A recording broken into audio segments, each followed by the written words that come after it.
another unhappy guy. Sounds like dead mission. Had a girlfriend found on the seventh night. Yeah, I had to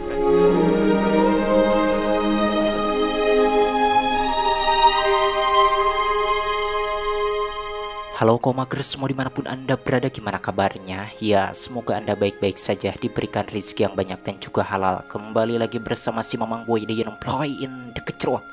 Kali ini saya akan membahas sebuah alur cerita film survival yang sangat seru. Dan film ini berjudul After the Dark yang dirilis pada tahun 2013. Yang mana film ini menceritakan tentang seorang pria yang diuji bertahan hidup di pulau terpencil bersama 6 orang wanita. Apa sih yang akan dilakukan si pria itu terhadap ke-6 wanita tersebut? Apakah dia akan mengeplutnya secara bergilir atau malah menyanyiakannya begitu saja? Oke, kita simak aja alur ceritanya. Dan seperti biasa, cerat ceret cero.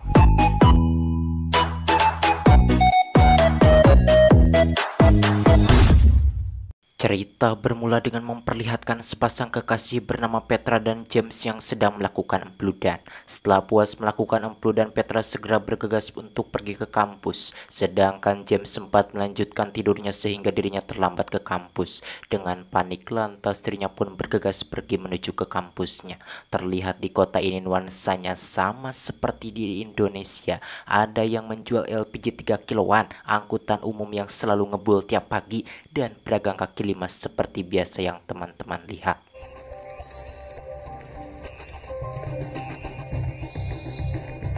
Tak lama akhirnya James pun sampai di kampusnya. Beruntungnya dosen ini belum menutup pintu kelas. Kampus ini merupakan sekolah internasional yang berada di Jakarta yang diajar oleh seorang dosen bernama Dr. Zimit yang berfokus di bidang filsafat. Kampus ini sudah berdiri sejak 20 tahun yang lalu dan terdapat 25 siswa yang diajarnya, di mana mereka semua berasal dari berbagai negara. Kini sudah saatnya mereka akan lulus dan ini merupakan hari terakhir mereka belajar di sini. Dr. Zimit kemudian menguji ilmu mereka untuk berpikir sebagai kesiapan mental mereka di saat menghadapi masa depan. Awalnya Zimit memberikan para siswa kesempatan untuk tunjuk jari dan menyuruh mereka mempresentasikan sejauh mana logika para siswa itu. Salah satu siswa memberi ilustrasi dengan menganalogikan ada 5 orang yang berada di rel, di mana ada terdapat kereta api yang hendak melindas mereka semua. Lalu rel itu dialihkan ke arah lain di mana hanya ada 1 orang yang mungkin akan menjadi korban dan mati. Walaupun 2 pilihan itu buruk, namun dia harus memilih yang terbaik. Dan di sini kalian juga akan berjumpa dengan aktris Indonesia yang cantik yang namanya sudah tidak asing lagi di telinga Anda, yakni Cinta Laura yang berperan sebagai Utami. Utami mempresentasikan bagaimana cara menguji kesetiaan rekan, yakni dengan terjatuh dari menara dan meminta bantuan rekan-rekannya.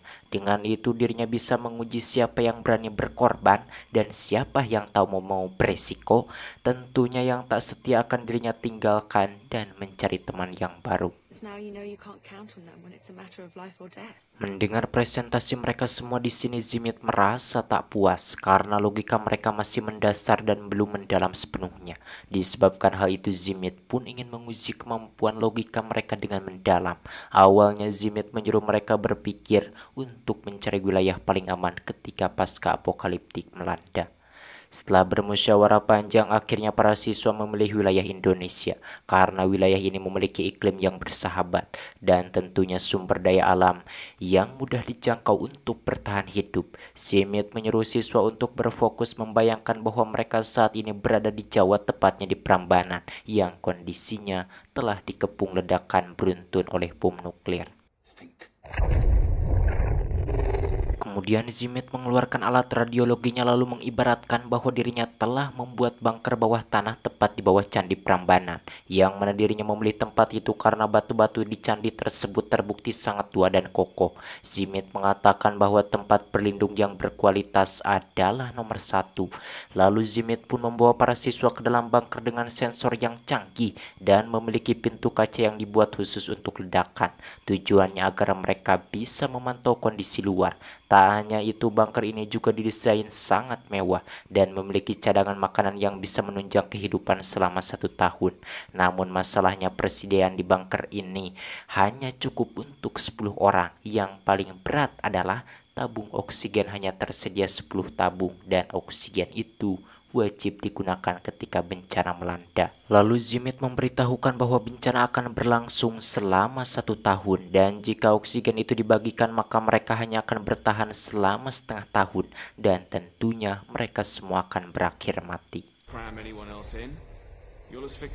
Lantas kala itu mereka keluar untuk melihat debu nuklir yang semakin mendekat dan mereka hanya memiliki waktu 1 jam saja. Hanya satu pilihan yang harus mereka ambil, yakni dengan membuang orang-orang yang tak layak untuk masuk. Zimit kemudian mengibaratkan bahwa mereka memiliki profesi yang berbeda-beda dan dari profesi itu mereka dapat mengetahui siapa yang berguna dan tidak.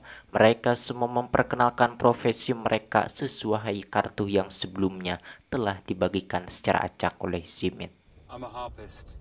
I'm an astronaut. PhD in chemistry. Setelah mendengar semua profesi mereka, Zimit langsung membunuh salah satu siswa karena hanya memiliki profesi karyawan.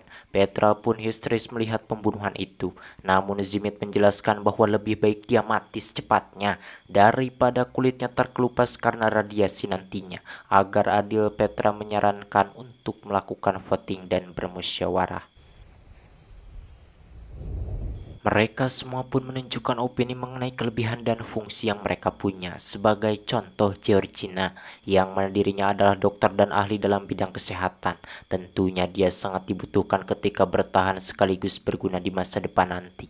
Lalu James yang berprofesi sebagai petani yang tentunya sangat dibutuhkan juga.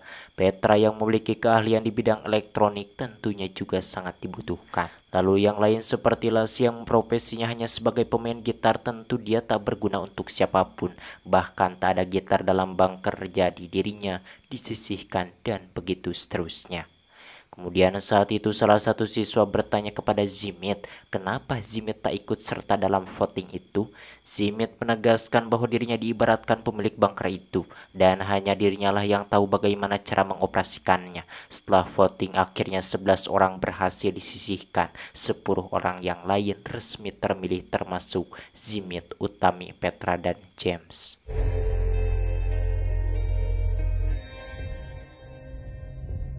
Saat debu nuklir semakin mendekat dan bersamaan dengan suara tembakan, semua orang berkumpul dan menyaksikan pembunuhan 11 orang yang dilakukan oleh Zimit, yang mana Zimit beralasan bahwa sebenarnya dirinya membantu mereka daripada nanti mereka matinya terkena radiasi.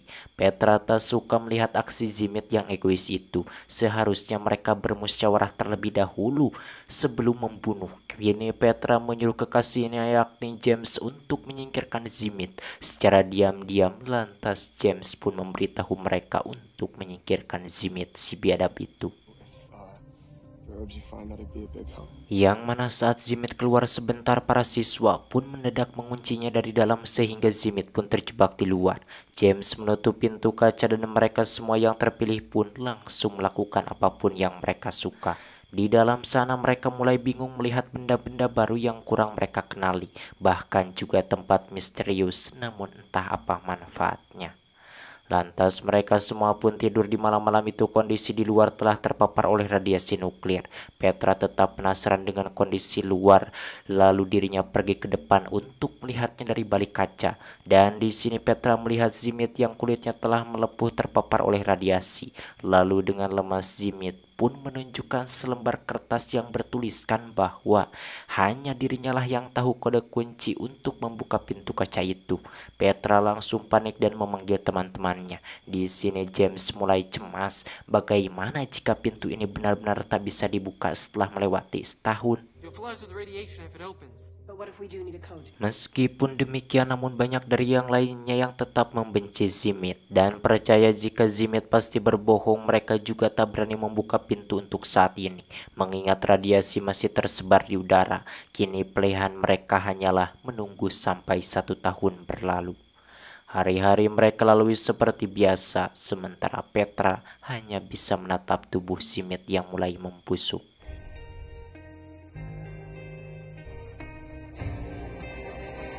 Di sini mereka melakukan apapun tanpa aturan, sehingga belum sampai lama cadangan pangan mereka telah habis, di mana James dan yang lainnya akhirnya memutuskan untuk keluar dari bunker, dan upaya apapun mereka lakukan untuk membobol pintu kaca itu, mulai dari menembak, menggali, dan mendobraknya. Namun pintu itu tetap saja kokoh. Di sini mereka semua pun menyesal hanya karena menyingkirkan satu orang. Kini orang banyak yang menjadi korbannya, hingga pada akhirnya mereka semua pun mati karena kelaparan. The oxygen supply, which had lasted several weeks. Karena hal itu, uji logika pertama pun gagal mereka lalui. Zimit menasihati mereka agar berpikir lebih kritis sebelum melakukan tindakan. Walaupun mereka sudah tahu bahwa Zimit si pemilik bunker itu, tapi mereka masih tega menyingkirkannya hanya karena satu kesalahan dan amarah. Kini para siswa mendapat hikmah dari ilustrasi pertama itu, dan Zimit pun memulai ilustrasi kedua yang berlokasi di Gunung Bromo. Yang mana kali ini juga Zimit tetap berperan sebagai pemilik bunker yang memiliki wewenang untuk mengatur. Sedangkan kartu profesi yang dibagikan sebelumnya ternyata berisi detail tambahan yang berisi penjelasan lanjutan. Misalnya Georgina yang sebelumnya terpilih untuk masuk ke bunker karena profesinya sebagai dokter. Namun penjelasan berikutnya mengatakan bahwa Georgina terjangkit virus Ebola ketika merawat pasien, sehingga dirinya pun ditolak memasuki bunker karena potensinya yang dapat membunuh para survivor. Sedangkan Petra dan James masih dipilih meskipun James berprofesi sebagai petani, namun dirinya tetap berguna untuk mengelola tumbuhan di masa depan nanti. Semua pun saling memperkenalkan profesi serta riwayat tambahan yang mereka miliki, dan seperti yang dilakukan sebelumnya, Zimit pun langsung membunuh siapapun dari mereka yang tak berguna. Siswa lain yang tak terpilih akhirnya memilih untuk kabur menggunakan mobil daripada ditembak oleh Zimit. Namun pada akhirnya mereka semuanya lenyap karena ledakan nuklir. Sementara James dan siswa yang terpilih langsung memasuki bunker. Di dalam bunker kini tugas mereka adalah berkembang biak, yang mana hal itu sangat wajib dilakukan demi melanjutkan populasi manusia. Ketika malam, Petra membayangkan bagaimana James bisa menjadi seorang gay di ilustrasi ini, di mana ketika itu dirinya membayangkan James yang sedang berhubungan dengan Jack. Melihat itu Petra sempat cemburu, namun James mencoba menjelaskan kalau ini hanyalah ilustrasi. Mereka semua membicarakan mengenai pasangan masing-masing, di mana di bunker ini hanya tinggal 6 orang pria dan 4 wanita. Akhirnya resmi ditetapkan bahwa ada 4 pasangan kecuali James yang dikarenakan gay, dan tentunya dirinya berpasangan dengan sesama pria. Kemudian mereka pun mulai berkembang biak di malam itu, yang mana Petra terpaksa berpasangan dengan Zimit. Tentunya itu akan menambah kecemburuan James sebagai pacarnya. Setelah 10 minggu tidak ada kehamilan, Zimit berpendapat bahwa mereka perlu berganti pasangan. Mereka harus bergotong royong menyumbang lendir sampai mereka berhasil mengandung. Mendengar itu, salah satu siswa bernama Bonnie menolak keputusan Zimit itu karena dirinya masih memiliki harga diri dan tak mau menerima lelaki semau mereka. Tentunya hal itu membuat Zimit marah. Lalu dirinya pun mengurung kelompok itu dan hanya menyisakan Bonnie yang siap untuk dibunuhnya karena melanggar aturan. Yang mana ketika Zimit mulai membidik kepala Bonnie, beruntungnya Jack yang tertinggal dirinya langsung menyerangnya. Jack dan Zimit pun bertengkar, di mana Jack menggunakan pensil untuk menusuk telinga Zimit sampai akhirnya membuatnya sekarat. Tahu bahwa dirinya akan mati, Zimit pun bergegas untuk membuka kode pintu kaca dengan tujuan membunuh semua orang, di mana pada akhirnya mereka semua mati karena panasnya nuklir di luar. Akhirnya para siswa kembali gagal melewati ilustrasi kedua ini. Melihat kegagalan ini, James mulai curiga dengan Zimit lalu menanyakan apa sebenarnya motif Zimit melakukan ilustrasi pada kelompok ini. James merasa bahwa para siswa selalu disalahkan di ilustrasi ini. James mengingat, lalu dirinya menanyakan gerak-gerik aneh Zimit ketika membagikan kartu pemeran secara acak. Zimit pun mulai salah tingkah ketika James menanyainya.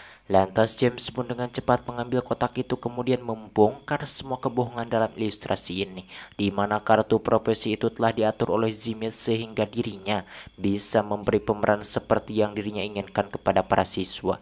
James merasa tak adil karena seharusnya para pemeran dipilih secara acak, dan dirinya juga marah karena peran dirinya yang menjadi pria gay sehingga dia selalu terpisah dengan pacarnya yakni Petra.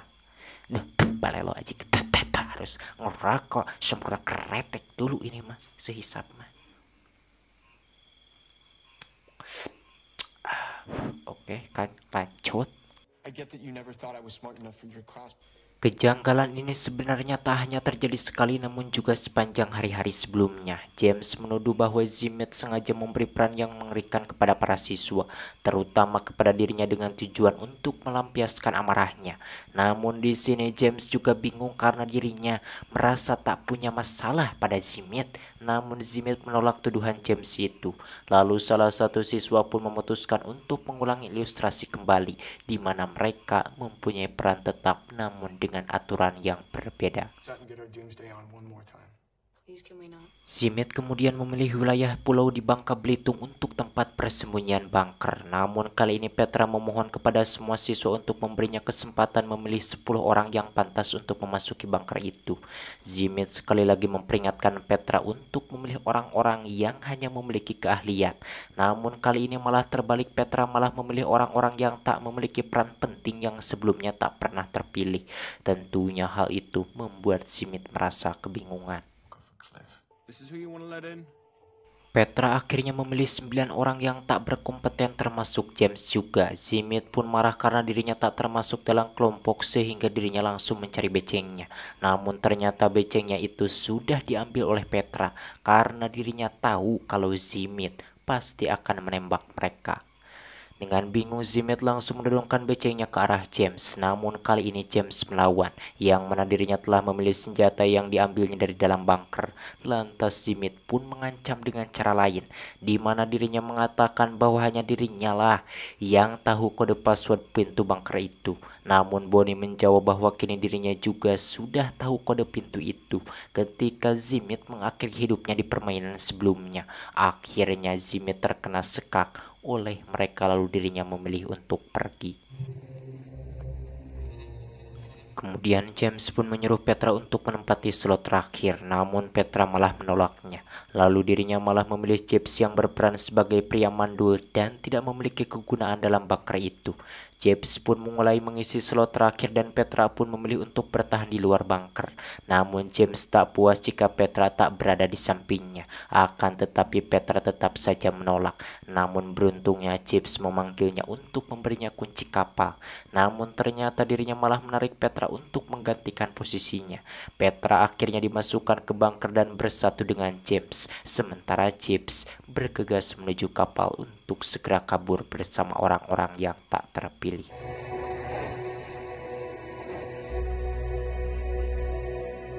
Selanjutnya kita diperlihatkan kelompok-kelompok yang bertahan di bunker, di mana mereka hidup dengan bebas dan tanpa aturan. Orang-orang yang memiliki keahlian menyimpang pun akhirnya diberi kesempatan untuk menghibur, terutama Utami yang memiliki keahlian bernyanyi.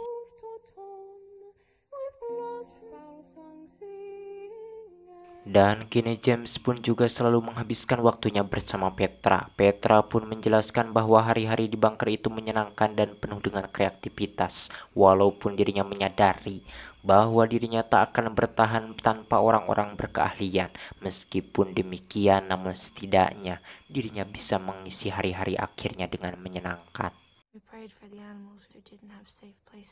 Belum sampai setahun mereka sudah melihat cuaca terik di alam luar. Mereka pun membuka pintu bunker dengan kode yang telah diberitahu oleh Bonnie. Dan setelah keluar mereka menyadari bahwa bom nuklir tak pernah meledak di wilayah ini.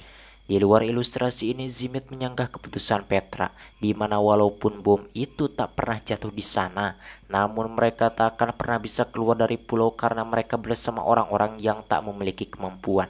Pendapat Zimit pun kembali disangkal oleh Petra bahwa dirinya tak keberatan jikalaupun gagal untuk bertahan karena pada dasarnya semua orang akan mati. Dan di sini Petra pun malah bersyukur jika dirinya tahu kalau kematian akan segera mendekatinya.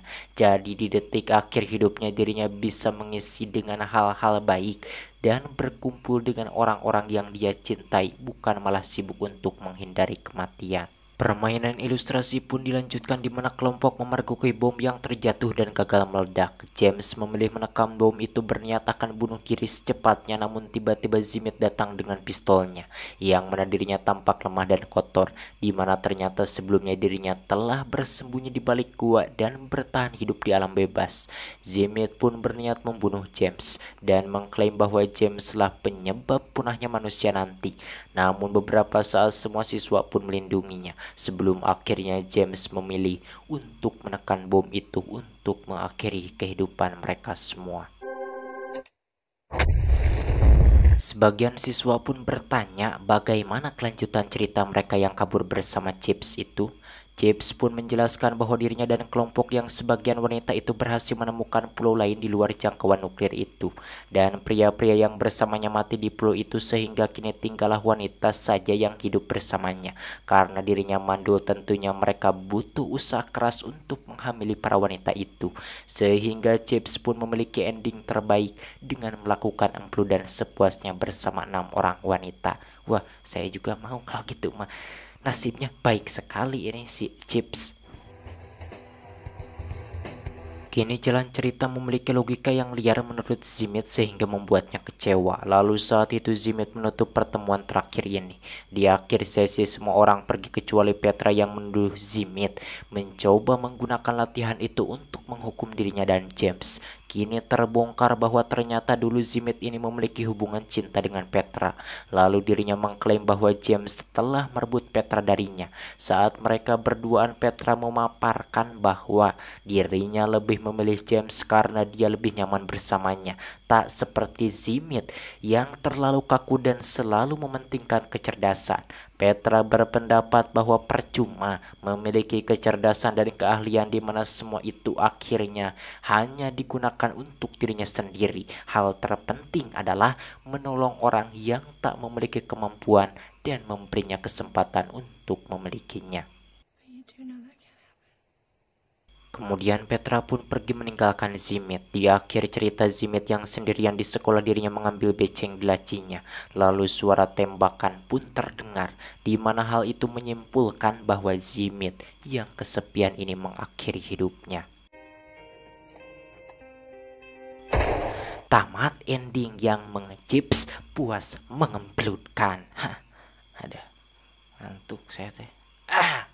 Ngantuk sekali ya, sudah rekaman saya jam 2 yang bisa tidur waktunya enak-enaknya tidur gitu.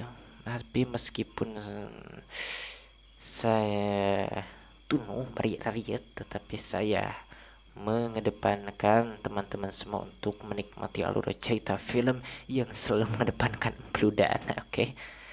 Oke, sekian dari saya Boy pamit dari ruang dengar Anda. Salam empludan. Cik.